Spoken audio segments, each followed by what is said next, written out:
Aditi. Hi, I'm Aditi and I'm an editorial team member for Incite. And today we're here with Sam, who's running to be the union chair.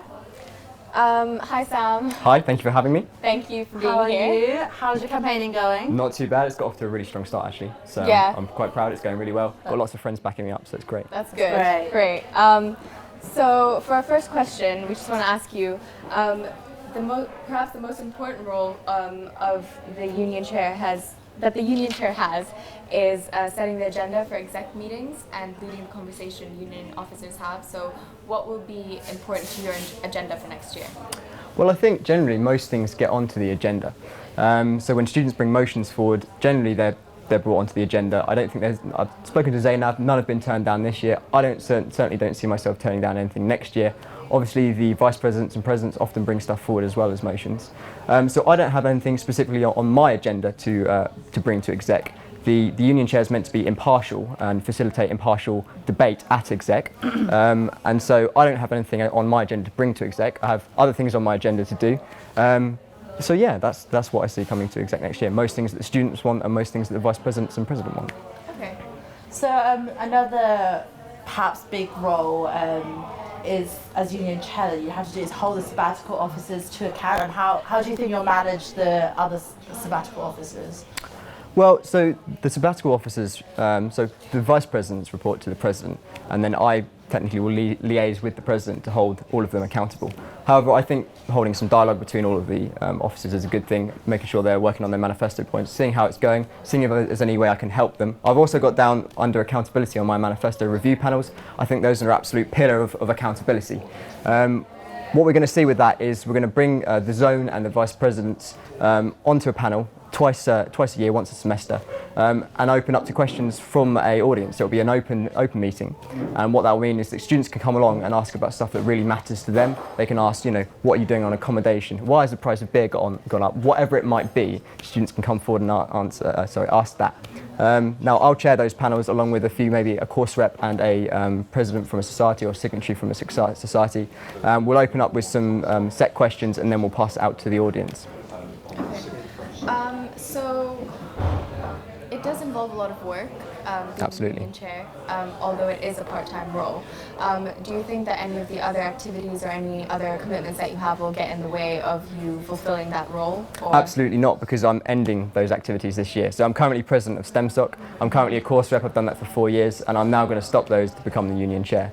I've shown that I can balance my time well. In second year, I was the captain of judo, I was the president of MECSOC, I was a course rep. So I've shown I've got the time, but I appreciate that I can't carry those things on if I want to be union chair. This will take up all of my free time next year, and I know that it matters and must do so. Very committed. So this is a sort of case question. So the job of the union chair is to settle any disputes over the union bylaws, and I'm sure you've gone briefly over them. So in this case, if there's a bylaw being vague and inaccurate, it can lead to some conflict or confusion. And so if I give you an example, just tell me how you would react to it. So a few years ago, the bylaws said that they wouldn't allow a referendum on the NUS to be held during term time. But despite this, the union chair and exec decided to ignore it and held a referendum on the NUS during term time anyways, which they felt was much more convenient. So will you interpret the bylaws rigidly and stick to the rules as much as possible, or will you apply it to it by case basis and factor in the circumstances? Using that case. You've got to factor in the circumstances of these things. On that one, I think I may have said that no, actually, we should have had the NUS vote some other time. Yeah. However, when there's a bit of ambiguity, yes, I will interpret it as I see fit, and that's what students are electing. Students are saying that yes, we trust this person, they trust me to look at that rule and say, how should this be interpreted if it's too vague? So yeah, there will be a bit of leeway, but if something is written hard in stone and it's very clear, then absolutely that needs to stand. So you disagree with what they did?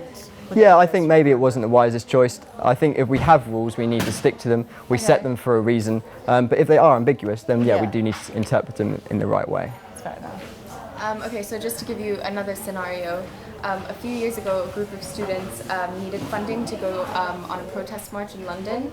The union chair and exec decided not to give them the money.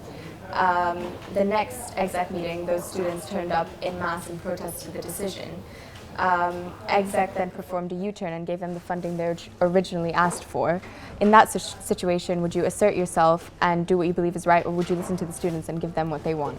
Ultimately, as the chair, that's not actually my choice to make. That's for exec to vote on, and exec are elected to represent the students. However, yes, the union chair does hold those people accountable to the students. I think in that case it's quite an extreme case when they turned up to protest that. But ultimately, the exec would still need to be asking themselves there, is this just a small number of students who we're looking at here, or is this a widely sort of spread feeling that they want to go to this protest? But no, that's not actually for the union chair to decide, that's for exec to decide. The union chair is impartial until there's a split vote, at which point, yes, they have a say. So just the last sort of case situation for you. A student last year wanted to create a new VP position, and they were mistakenly told that they could hold a referendum for it.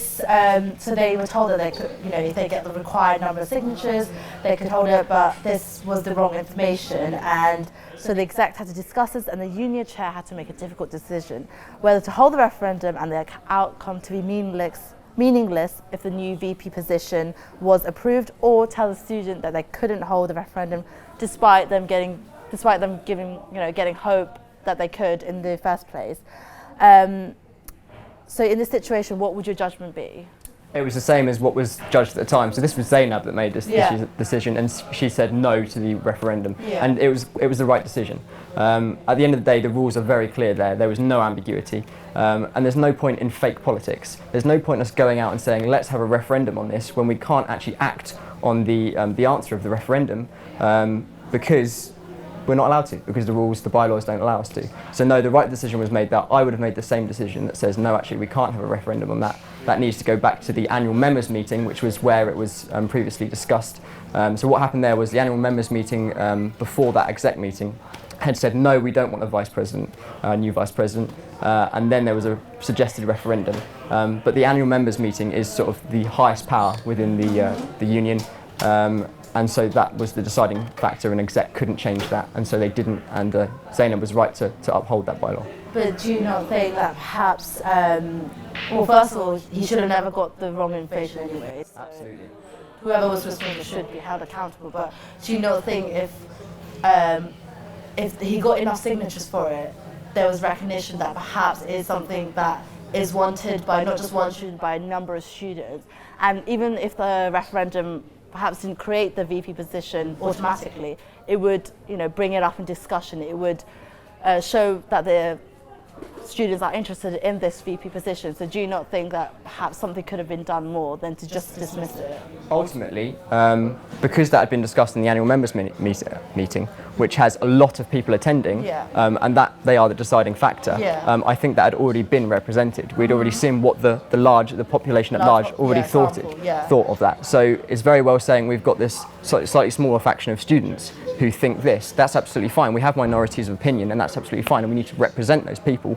But the larger body had been represented at the AMM, and they had spoken, and that was the decision that should have been made. So you're running for NUS delegate. Yes. What is your opinion of the NUS, and do you think that it's an effective organisation? I think it's become less effective in the last few years. Certainly this year, I think it's lost its way quite a bit. I think it's the issues that it's focusing on. There's a few of them that are right, but we've got stuff like focusing on the NHS, campaigns for the NHS to improve, that are not at the heart of what students are asking for at the moment. Students are asking for cheaper accommodation, action against rogue landlords. Here they're asking for less student numbers. They're asking for student fees not to go up, or not to go up too much. They're asking for bigger maintenance loans is the really big one at the moment, because we can't afford the cost of living. We're having to go to work, and those are the sort of things that the NUS needs to be focusing on, and they're not at the moment. So no, I'm not convinced they're effective at the moment. There does need to be some change, and I think that's probably on the way, because people have voiced the opinion. You've seen what's in the news about the NUS. That's not everybody's opinion, but it's a large opinion. Yeah. So sort of connected to with the NUS, as you may know, that the NUS is boycotting the National Student Survey, and our Students' Union currently is also is not boycotting them, so it opposes the boycott. What's your opinion? Like, would you oppose the boycott or would you support the boycott of the NSS? I oppose the boycott of the NSS because I think in that area the NUS has been a little bit militant in how it's approached it. It's refusing on a lot of fronts to negotiate with the government. I think we have to face reality here. I don't like the fact that we're going to get the TEF and that prices are going to be based on that, but it is inevitable. I really don't like it, but it's still inevitable and it's reality. And I think we need to negotiate to make that deal better, to make that situation better, because it is coming. We are going to have to deal with it when it gets here. So let's have a say in how it happens now. Let's have students with their voice out there as opposed to protesting it completely and boycotting the NSS to try and stop it. Because unless we're unified in that boycott of the NSS, which clearly across the country we're not. Some people have decided to boycott it, some people have decided against it, then it's going to be ineffective. But do you, I mean, do you take, how much issue? Obviously, the biggest issue with the NSS is the fact that the government is sort of using it to be like, oh, university is doing really well, we could possibly increase tuition fees.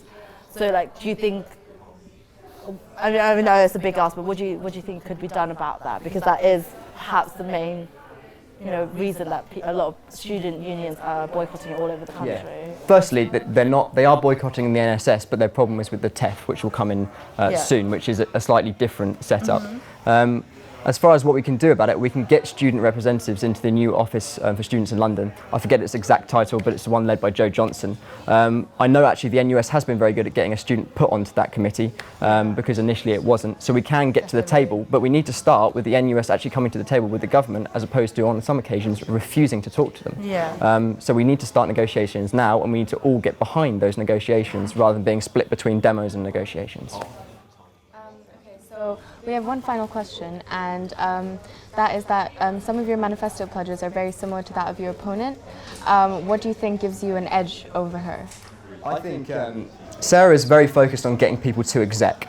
I'm realistic. I know that we're not going to get many people to exec. Many people have tried in the past. Every union chair has tried to get more people to exec. I'm realistic. I know what's going on here.